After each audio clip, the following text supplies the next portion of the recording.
오늘 함께 은혜 받을 말씀은 시편 28편 1절에서 6절입니다.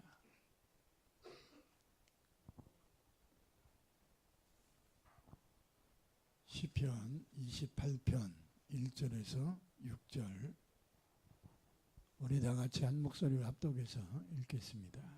시편 128편 1절에서 6절 우리 함께 읽습니다. 여호와를 경외하며 그의 길을 걷는 자마다 복이 있도다. 내가 내 손이 수고한 대로 먹을 것이라. 내가 복되고 형통하리로다.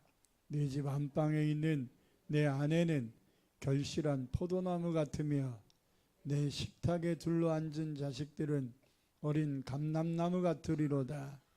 여호와를 경외하는 자는 이같이 복을 얻으리로다. 여호와께서 시온에서 내게 복을 주실지어다.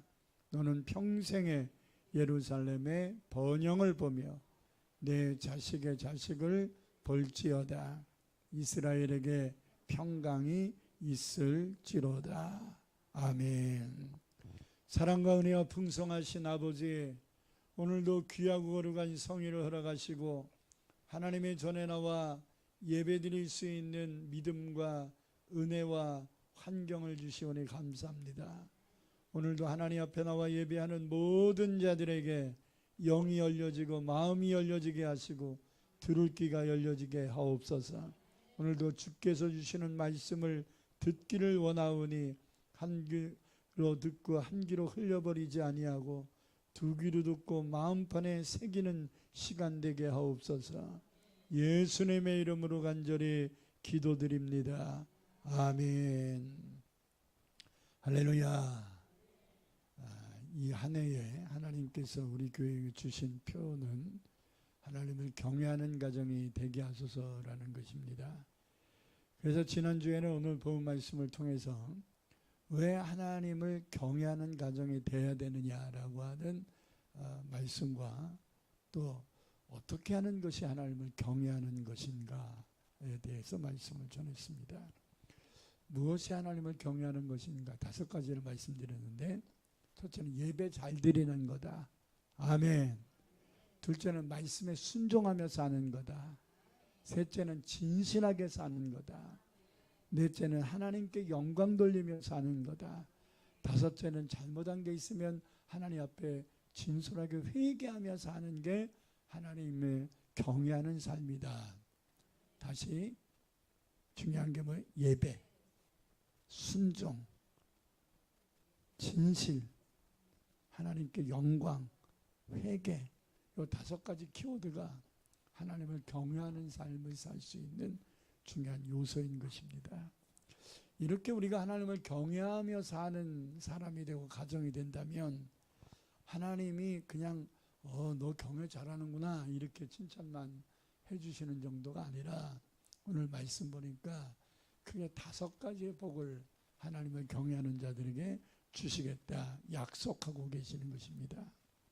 본문 1절과 4절에 보면 여호와를 경외하며 그의 길을 걷는 자마다 복이 있도다. 여호와를 경외하는 자는 이같이 복을 얻으리로다. 이렇게 말씀을 하거든요. 그래서 여러분의 가정과 자손들이 모두가 이 성경에 기록된 이 5가지의 복을 받아 누릴 수 있기를 축복합니다. 그러면 이 5가지 복이 뭐냐? 첫째는 형통의 복을 받는다는 거예요. 하나님을 경외하는 삶을 사는 사람과 가정은 자손 되도록 형통의 복을 받을 줄 믿습니다. 2절을 함께 읽겠습니다. 내가 내 손이 수고한 대로 먹을 것이라. 내가 복되고 형통하리로다. 네 손이 수고한 대로 먹을 거다. 이 말은 네가 복되고 형통하리로라는 말씀에 같은 의미인데요. 그러니까 뭐가 형통이냐면 네가 수고한 것, 네가 일한 것에 헛수고되지 않고 원하는 좋은 열매 맺는 것, 이게 형통이라는 거예요. 지금 당장은 어려운 문제가 좀 있고 꼬이는 것 같아도 모든 것을 합력하여서 필요한 열매들을 얻는 은혜를 바로 형통이다 이렇게 말합니다. 그러면 뒤집어서 불통 뭘까요? 불통은 하는 일이 잘 안 되고 열심히 뭔가는 했는데 꼬여서 헛수고 되는 것들을 불통이다 이렇게 말하는 거예요. 여러분들은 하나님을 경외함을 말미암아 불통을 하고 형통의 복을 받기를 축복합니다. 그동안 하는 일이 잘 안 되고 꼬이기만 했다면 이제라도 하나님을 경외하며 살아가시기를 축복합니다. 그러면 하나님의 형통의 복을 받게 될 줄 믿습니다. 형통의 대명사로 일컬어지는 사람이 있다면 그 사람은 창세기 39장에 나오는 요셉이에요. 야곱의 11번째 아들 요셉입니다. 창세기 39장에 보면 요셉은 형통한 자가 되었다. 하나님이 함께 하시니까 형통하게 되었다. 주인 보디발 보기에도 요셉은 형통한 자였다 하면서 형통이라는 단어가 굉장히 반복됩니다. 감옥살이를 해도 형통을 합니다. 흉년을 만나도 형통합니다. 그러니까 환경이나 사람의 영향을 받지 않는 거예요. 내가 수고한 것이 헛수고되지 않고 좋은 열매, 땀 흘린 그 결과를 얻을 수 있었던 것입니다. 그 이유가 뭐냐면 하나님이 함께 하셔서 그래요. 왜 요셉에게 하나님이 함께 하셨어요? 하나님을 경외하니까. 나를 가까이 하는 자에게 내가 가까이 할 것이고 나를 멀리하는 자를 내가 멀리할 거다. 할렐루야. 그래서 그의 주인이었던 보디발 장군까지도 그것을 인정해서 자기의 모든 재산을 요셉에게 위임했다고 말합니다. 왜 그렇습니까? 자기 재산을 자기가 관리하는 것보다 하나님이 함께하고 있는 요셉에게 맡기는 것이 훨 낫다고 확신했기 때문이거든요. 다 같이 창세기 39장 2절 6절을 읽겠습니다. 여호와께서 요셉과 함께 하심으로 그가 형통한 자가 되어 그의 주인 애굽 사람의 집에 있으니 그의 주인이 여호와께서 그와 함께 하심을 보며 또 여호와께서 그의 범사에 형통하게 하심을 보았더라. 요셉이 그의 주인에게 은혜를 입어 섬김에 그가 요셉을 가정 총무로 삼고 자기의 소유를 다 그의 손에 위탁하니 그가 요셉에게 자기의 집과 그의 모든 소유물을 주관하게 한 때부터 여호와께서 요셉을 위하여 애굽 사람의 집에 복을 내리심으로 여호와의 복이 그의 집과 밭에 있는 모든 소유에 미친지라. 주인이 그의 소유를 다 요셉의 손에 위탁하고 자기가 먹는 음식 외에는 간섭하지 아니하였더라. 아멘. 그러니까 주인이었던 보디발이 종이었던 요셉에게 자기의 모든 것을 다 위탁했다는 거예요. 그 이유가 뭐냐면 하나님이 확신했기 때문입니다. 할렐루야. 지난주에 전한 말씀에서 하나님을 경외하는 방법은 하나님의 말씀을 순종하며 사는 것이다. 이게 두 번째에서 말씀했잖아요. 그렇기 때문에 열왕기상 2장 3절에서 이렇게 말씀합니다. 내 하나님 여호와의 명령을 지켜 그 길을 행하여 그 법률과 계명과 율례와 증거를 모세 율법에 기록한 대로 지키라. 그리하면 내가 무엇을 하든지 어디로 가든지 뭐 할 거라고요? 형통하리라. 하나님 말씀을 순종하는 것이 하나님을 경외하는 방법이기 때문에 하나님 말씀을 지켜 행하며 순종하는 삶을 살면 네가 무엇을 하든지 형통하고 어디를 가든지 형통하리라. 할렐루야. 그러므로 하나님 말씀을 지켜 행하는 하나님을 경외하는 사람들에게 약속하신 이 형통의 복을 받아 누리기를 축복합니다. 두 번째는 하나님을 경외하는 자가 받는 복은 가족들이 잘 되는 복이에요. 여러분들이 하나님을 경외하면 가족들이 잘 돼요. 자, 본문 3절 읽겠습니다. 내 집 안방에 있는 내 아내는 결실한 포도나무 같으며 내 식탁에 둘러앉은 자식들은 어린 감람나무 같으리로다. 여기서 안방에 있는 내 아내라는 말씀이 있는데, 안방 하니까 우리가 생각하는 안방마님 이렇게 생각이 되는데 그런 단어가 아닙니다. 제가 어느 성경을 찾아보니까 안방이라는 단어가 에라카라 되어 있거든. 에레카. 한번 쫓아합시다. 에레카. 에레카라는 말은요, 아주 좋은 장소라는 얘기 아니라 후미지고 어두운 장소를 얘기하는 거예요. 그러니까 내 집 후미진 곳에 있는 내 아내는, 이 말은 좋은 의미예요. 별 볼 일 없는 여자라는 얘기지요. 그죠? 그 에라카라는 말은 영어로 사이드예요. 사이드. 사이드의 구석진 곳에 있는 네 아내, 이런 표현이란 말이에요. 그런 아내가 뭐 어떡한다고? 그런 아내가 너의 하나님을 경외하는 그것을 보고 결실한 포도나무 같이 된다, 이런 말이에요. 할렐루야. 그러니까 별 볼 일 없는 사람, 별로 내세울 것이 없는 아내일지라도 하나님은 하나님을 경외하는 자의 가정에는 결실한 포도나무 같은 풍성한 은혜를 주신다는 거예요. 저는 지금까지 하나님이 창조한 나무 가운데 가지 하나에 가장 많은 열매를 맺는 것은 감나무도 아니고 밤나무도 아니고 포도나무입니다. 송이라는 표현을 하지요. 한 송이에 평균 30-40개의 열매가 맺습니다. 아시겠죠? 보통 가지 하나에 하나씩 맺잖아요. 그죠? 잔가지 하나에 사과 하나, 배 하나, 뭐 감 하나, 이렇게 하나씩 열잖아요. 근데 가지 하나에 포도는 송이가 열려버린다고. 그 송이 속에 열매가 수십 개씩 달려있단 말이에요. 그러므로 포도나무는 그냥 가만 놔두면 열매가 없을 때는 엉성해요. 비싹 말라가지고 뭐 볼 것도 없어요.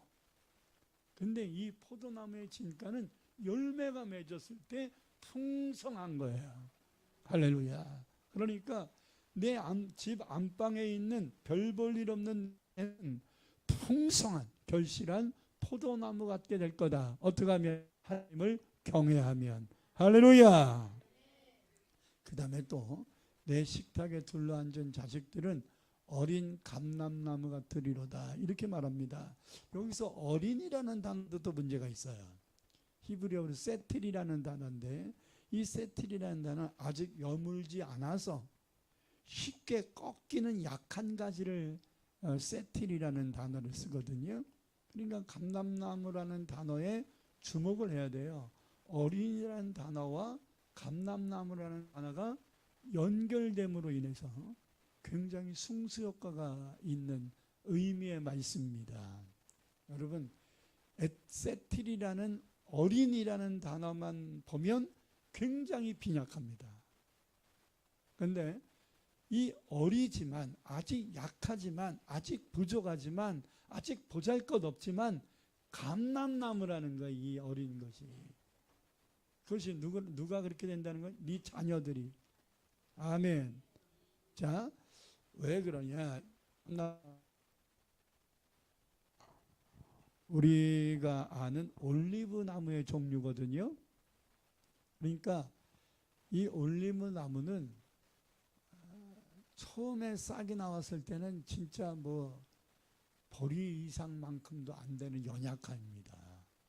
이게 잘 자랄 수 있을까라는 불안할 정도입니다. 근데 이 감람나무는요 20에서 30m까지 자랍니다. 여러분의 키에 10배, 20배가 자란다 이 말이에요. 그렇기 때문에 지금은 어려. 근데 엄청 성장의 가능성이 있는 것이 어린 감람나무예요. 할렐루야. 그리고 여러분 영적으로도 보면요, 성경 읽어보니까 왕이나 제사장이나 선지자들의 직분을 세울 때 머리에 기름을 부어서 세우거든요. 근데 그 기름은 아무거나 쓰면 안 됩니다. 감람나무류를 써야 돼요. 할렐루야. 그리고 하나님의 성전 성소에 하나님께 늘 등불을 켜놓는 등잔이 있는데 이 등잔도 감람류로만 해야 됩니다. 다른 것 하면 된다 안 된다? 안 됩니다. 그 정도로 귀한 거예요. 어린이라는 단어, 셀티라는 단어만 보면 보잘것없어요. 가능성도 없어 보여요. 그냥 잡으면 꺾이고 찢어질 것 같아요. 근데 이게 그냥 어린 나무가 아니라 암남나무라는 사실이에요. 20-30m가 자랄 겁니다. 왕과 제사장과 선제를 세울 수 있는 기름 부음의 열매가 될 겁니다. 하나님의 성전을 밝히는 그 감람류가 될 것입니다.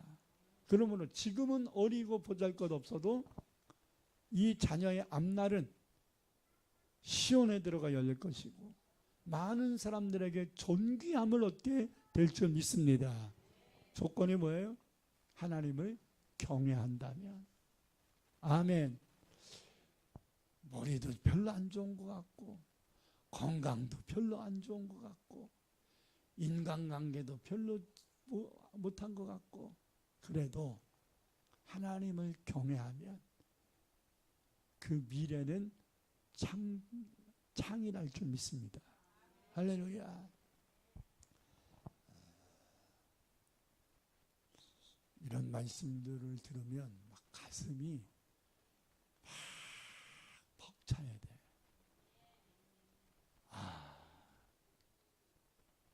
저렇게 공부를 안 해가지고 제가 뭐가 될까? 거지 새끼밖에 더 되겠냐? 그러면서 옛날 어른들은 공부 안 하고 놀기만 좋아 그러면 너 거지 새끼 되려고 그러냐고 막 이렇게 자식들을 비하시키고 그랬는데 마음에 안 들면 이 문둥이 새끼야 막 그냥 경상도 양반들은 그냥 아주 자식들을 병자 취급을 해버리고 막 그랬는데 그게 아니거든요. 하나님을 경외하며 사실 우리나라의 역대 대통령 12명 가운데 7명이 경상도입니다.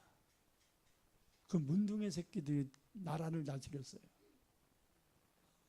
무슨 말인지 아시겠어요? 그렇게 비하할 게 아니라는 거예요. 미국 역사상 4번을 연임한 대통령은 루즈벨트밖에 없습니다. 이 루즈벨트가 2번 됐다가 또 그만뒀다가 다시 또 지금 트럼프가 재선이 되지 않았습니까? 재선되는 정도가 아니에요.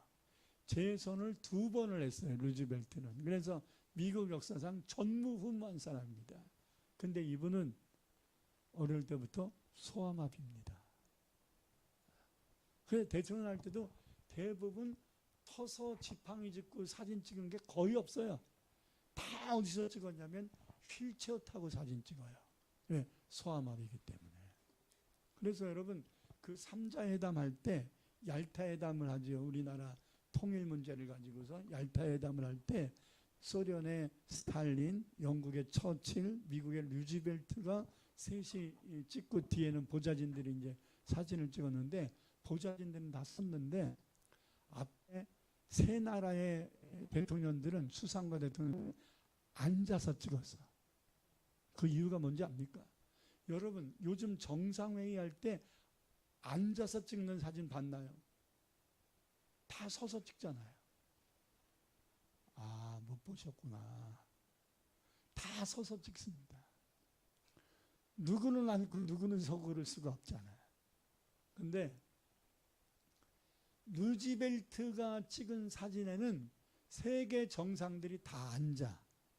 왜? 미국 대통령을 존중하기 때문에 그런 거예요.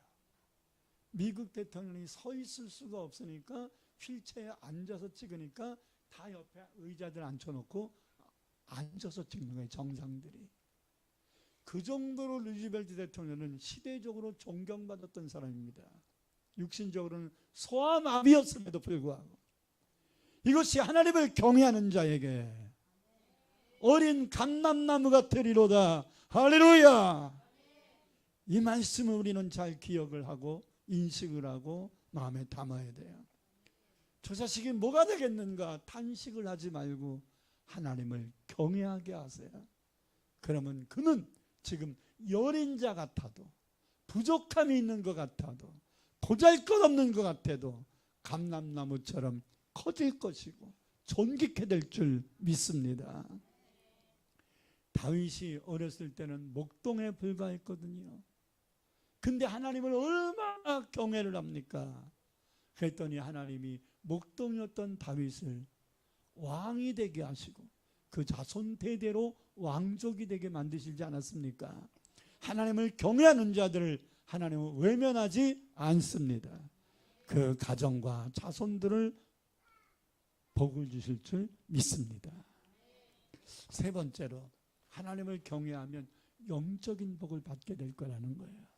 본문 5절을 읽겠습니다. 여호와께서 시온에서 어디서? 시온에서 내게 복을 주실지어다. 너는 평생에 어디에? 예루살렘의 번성함을 볼 것이다. 시온이라는 곳은요 성전이 있는 곳을 얘기하는 거예요. 또 이것을 이제 시온산이라고 표현하고 지금 이스라엘 백성들이 시오니즘이라는 표현을 하거든요. 성전 회복 운동을 이야기할 때 시오니즘이라는 표현을 합니다. 이 시온산은 예루살렘의 큰 산 두 개가 감람산과 시온산이거든요. 시온산에는 성전이 있고 감람산에는 겟세마네 동산이 있죠.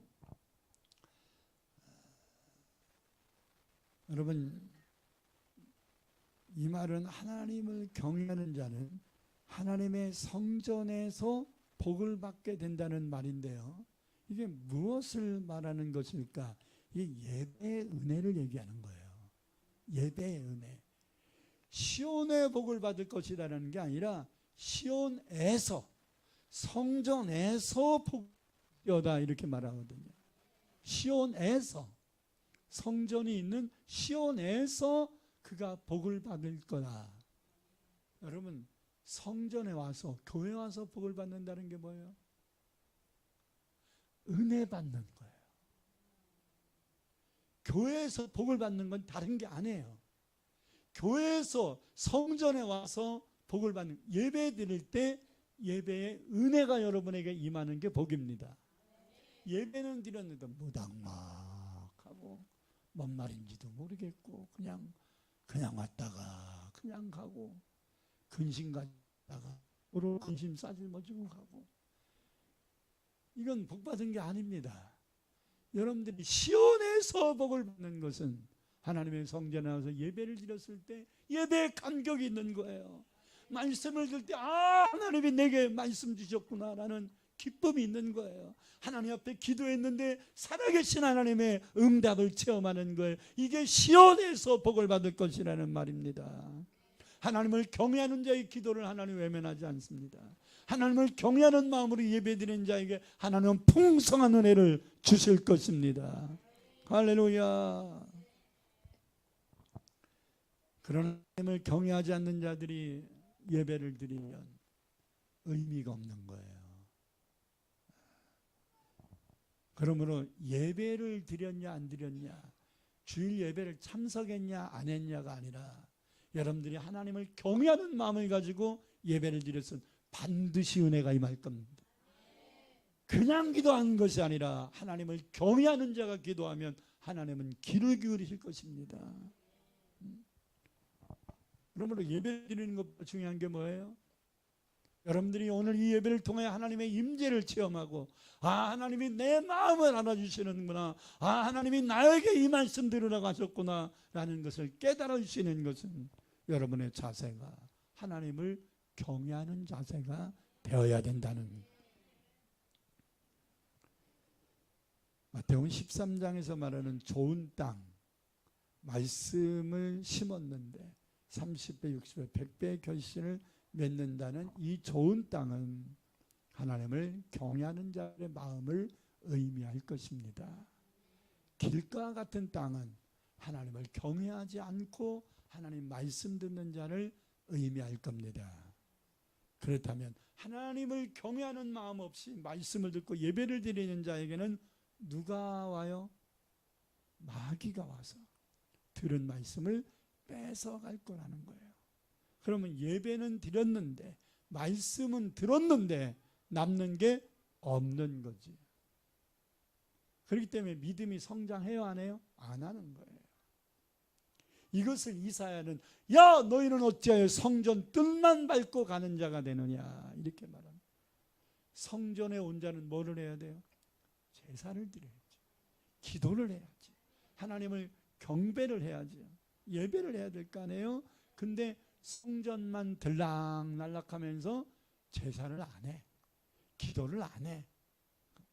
의미가 없다는.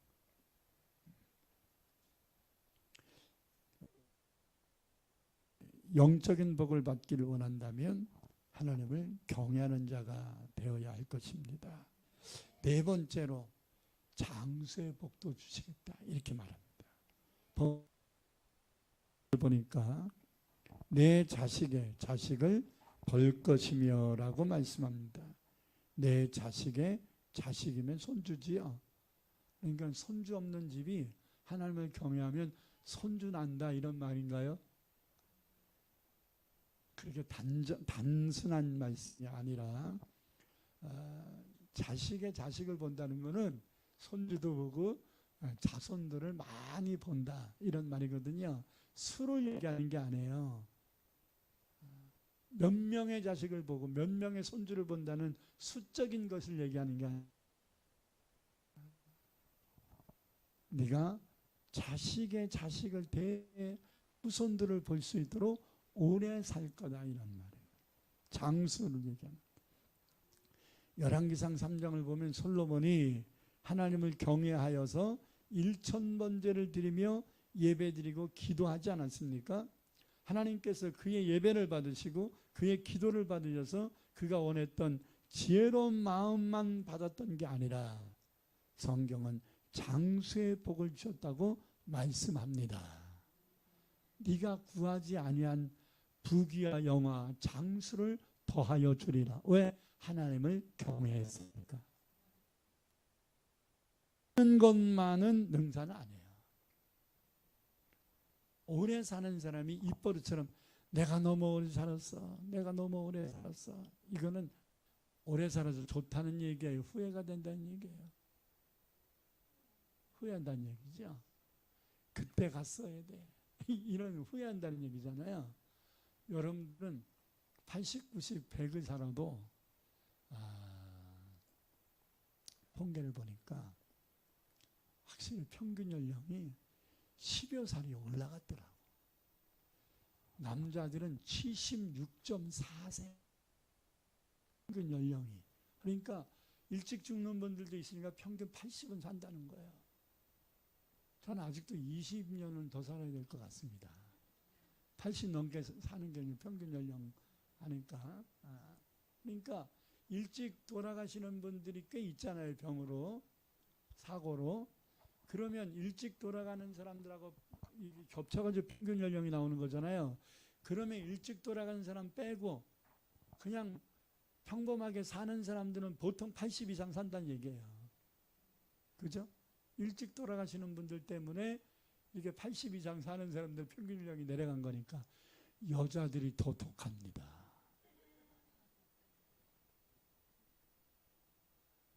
84.6세야. 그러니까 남자보다 6, 7살을 더 살아. 그러니까 보통 남자들이 여자들보다 나이가 많은 남편들이 나이가 조금 몇 살 더 많는 경우가 많잖아요. 그러니까 남편보다 평균 아내가 10년을 더 산다는 거야. 손집사님을 보면 그래.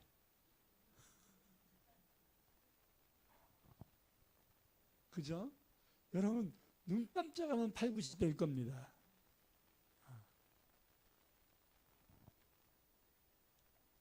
근데 오래 사는 것이 장수가 아니에요. 잠언 10장 27절을 보면 여호와를 경외하면 장수하느니라. 그러나 악인의 수명은 짧아지느니라. 전도서 8장 13절에도 비슷한 말씀하고 있거든요. 악인은 잘되지 못하며 장수하지 못하고 그날의 그림자 같으리니 왜? 이는 여호와를 경외하지 아니하라. 옆에 있는 분들에게 권면하죠. 빨리 죽고 싶으면 마음대로 사세요. 시작.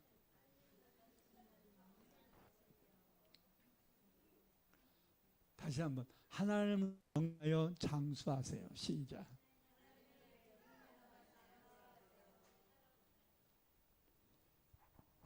저는 이 말씀을 준비하면서 하나님을 경외하는 자들이 순교하지 않는 이상 장수하겠구나라는 확신이 들었어요. 순교해서 빨리 가지 않는 이상 장수할 겁니다.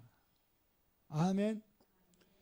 실제적으로요, 평균 연령을 올려주는 부류가 있어. 누군지 아세요? 목사예요. 목사님들이 대부분 오래 사세요. 우리 교단도 원로 되기 전에 돌아가시는 분이 거의 없어. 내일 모레가 제가 대표장으로 있는 기독교 교회개혁 연합회에 신년 할애가 있거든요. 그러니까 쉽게 얘기하면 이 단체의 설날인 거죠.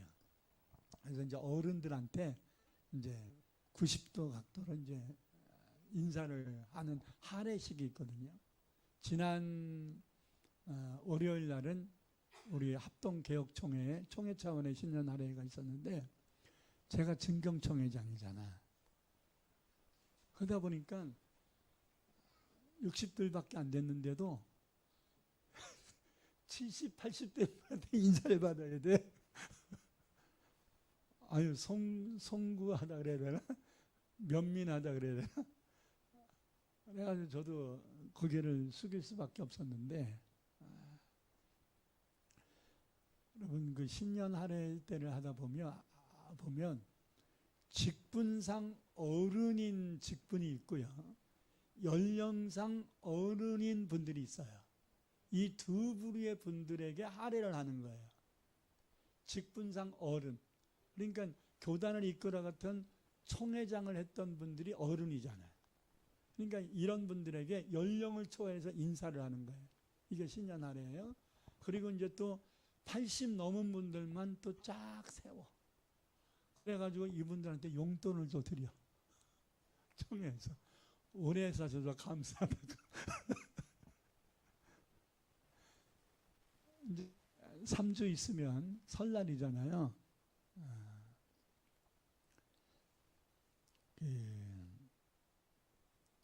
어렸을 때는 설날은 세배를 하는 사람이 세뱃돈을 받아. 그죠? 세배를 받는 사람이 세뱃돈을 줘야 돼. 근데 그건 어렸을 때 얘기고요. 이제 취직을 하고 이제 나이가 들었잖아요. 나이가 들었을 때는 세배하면서 세뱃돈을 어른한테 드리는 거야. 젊은 사람들, 어른들은 받고 싶어서 아멘 하니까 속 보여서 안 되고 젊은 사람들만 아멘. 네. 이제 여러분들은 그 설날에 세배를 할 때 어른들한테 세뱃돈을 드리면서 세배를 하는 거예요. 아멘? 어렸을 때는. 그러니까 중년은 쎄 빠져요. 왜? 자식들한테 세뱃돈 줘야지, 어른들한테 세뱃돈 드려야지. 그러니까 보너스 안 받으면 마이너스 된다고. 그러나 이게 우리나라의 전통이라는 것을 기억하세요. 전통 안 지킬 거면 설날을 뭐하러 지킵니까? 그냥 신정 지키고 끝내버리지. 그죠? 설날은 우리나라의 풍습을 지키는 전통을 유지하기 위해서 설날이 존재하는 거 아니에요? 그렇다면 여러분 성경도 그렇게 말하고 우리나라의 풍습도 그런 거예요. 섬김이라는 것은 그런 것이다. 있는 자가 없는 자를 섬기는 거예요. 아멘? 그죠? 젊은 자가 연세 드신 분들을 섬기고 어린 자녀들을 돌보는 거예요. 그게 당연한 거예요. 여러분들이 장수의 복을 받는다면 반드시 오래 사는 데 의미 두지 말고 여러분의 가정이 우리 가정이 이렇게 손주들 증손들까지 하나님을 다 이렇게 섬기고 있구나, 이런 감사함 속에서 하나님 앞에 예배드릴 수 있기를 축복합니다. 끝으로 평강의 복을 받게 될 거다 이렇게 말합니다. 6절 뒷부분에 보니까 이스라엘에게, 하나님을 경외하는 이스라엘 백성들에게 평강이 있을지로다. 오래 사는, 평안함 속에서, 행복함 속에서 오래 사는 것이 장수의 복이지요. 저 양반 언제 가나,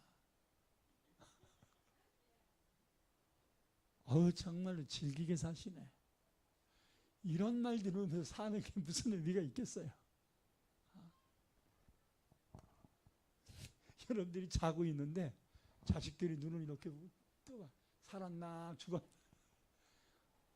비천한 거예요.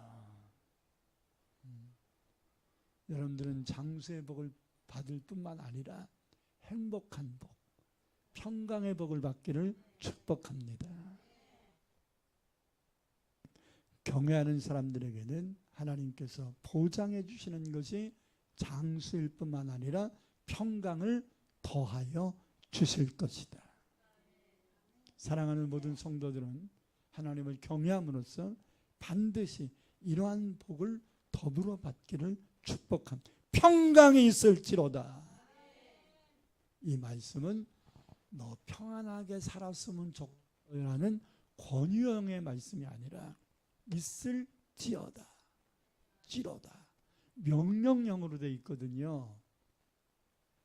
하나님을 경외하며 사는 사람들은요, 평강을 누리며 살아가야 될 자격이 있다는 거예요. 그렇게 보장해 주시겠다는 하나님의 명령이에요. 그렇게 살아야 돼요. 하나님을 경외하면서 추하게 살지 마세요. 하나님을 경외하면서 행복하게 사세요. 아멘. 자식들에게도 당당하게 사세요. 아멘. 목사님들도요, 가끔씩 막 돈을 아껴. 목사님 저 정도 연세면 좀 베풀며 살아야 되는데, 저 정도로 좀 생활이 안정됐으면 이제 좀 어려운 후배들 좀 베풀며 살면 좋을 텐데 한데도 아껴. 그래서 좀 이제 좀 평안하게 사세요 목사님. 그랬더니 목사님, 제가 늙어서 추하게 자식들을 의지하고 살고 싶지 않습니다. 그래서 전 아껴가지고 연금도 넣고 적금도 넣고 생명보험도 2-3개 집어넣고, 그래서 자기 아프면 자식들 의지하거나 자식들 짐 주지 않고, 여러분들도 그렇게 생각할지도 몰라요. 그럼 병들어서 골골골골 하다가 가려고 그러는 거죠. 네? 그러면 자식들 힘들게 할까봐 그냥 병들어서 한 1-20년 골골골골 하다 가려고 그러는 거죠. 그때 돈 많이 들면 자식들 힘들까봐 적금도 들고 해가지고 돈을 모아놔야 되는 거죠. 자식 힘들까봐. 그게 자식을 위한 행동인 거죠. 저는 그렇게 살고 싶은 생각이 전혀 없습니다. 전 지금도 하나님 앞에 그렇게 기도합니다. 한 3주 정도 아프다가 천국 가게 해주세요. 너무 또 그냥 쓰러지자마자 가면 우리 막내가 울고불고 난리가 날 거 아니야. 아버지 천국도 좋지만 너무 하신 거 아니냐 그럴 거 아니야. 한 3주 아프다 갔으면 좋겠어. 내 마음이 그렇다는 거죠. 그것도 하나님이 선택하시는 거지만. 근데 그 목사님들한테 저는 이런 얘기를 꼭 합니다. 목사님, 왜 천국 갈 준비를 하지 않고 이 세상에서 병들 준비를 합니까? 제가 여러분 유튜브를 2번을 내보내지 않았습니까? 죽을 때 잘 죽자. 사명이 남았으면 사는 거고 사명이 끝났으면 천국 가는 거고. 할렐루야. 이게 저의 신앙관이고 목회관이고 제 설교의 중심에 있는 거 아니에요? 할렐루야. 그래서 나는 그렇게 얘기하시는 분들을 그냥 흘려넘어 보내지 않아요. 자세 바꿔야 된다. 나이를 떠나 자세를 바꿔야 된다. 왜 아파서 내가 벌어놓은 목사가 돈 버는 건 아니지만 내가 모아놓은 돈 가지고서 쓸 거 못 쓰고 있다가 그거를 병원에다 갖다 주고 약값 치료하려고 하는 거냐 이거죠. 그 돈을 하나님께 드리고 그 돈을 어려운 자들 나누고 힘들어하고 있는 사람 일어설 수 있도록 밑거름 내주고 빨리 하늘나라 가면 되잖아. 그러면 그게 하늘나라 상급이 될 것이고 남아있는 자들에게 큰 힘이 될 거 아닙니까? 아멘.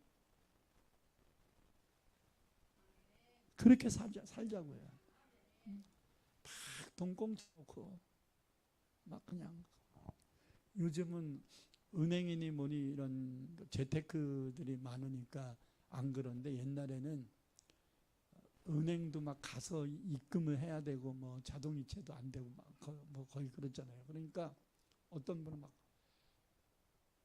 장판 밑에다가 돈을 집어넣고 막 장롱 사이에 그 구석에다 두고 그냥 막 그 봉지에다가 막 1,000원짜리 꾸겨 집어넣어가지고 막 이렇게 넣고 그렇게 하나님이 돈을 부어주실 때 그 돈을 가치 있게 쓰지 못하니까 노년이 잘 될 것 같습니까? 결코 그렇지 않습니다. 하나님을 경외하세요. 하나님이 기뻐하는 일을 하면서 하세요.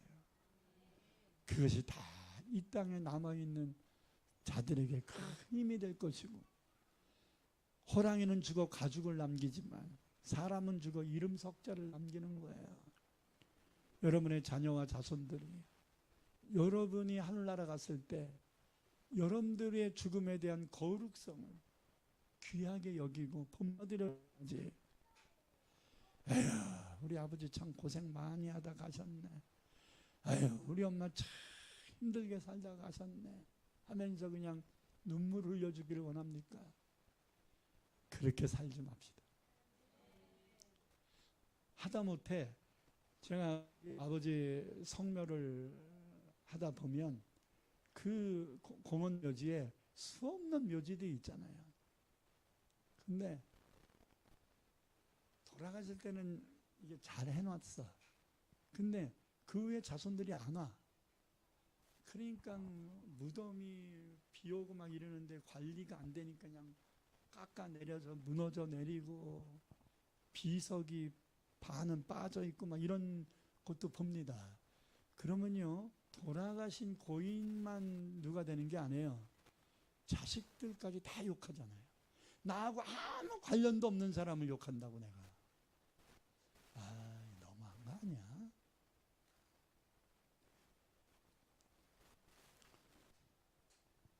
나는 여러분들의 노련이 복되기를 바랍니다. 행복하게 살다가 불행해지기 전에 천국 가세요. 할렐루야. 응? 행복하게 사랑을 베풀다가 내 사랑이 다 사라진 것 같으면 그냥 하늘나라 가세요. 괜히 추태 부리지 말고. 아멘. 그냥 우리 이 집사님처럼 그냥 입만 열면 그냥 기도하고 입만 열면 축복해주고 막 이렇게 살려면 오래 사셔.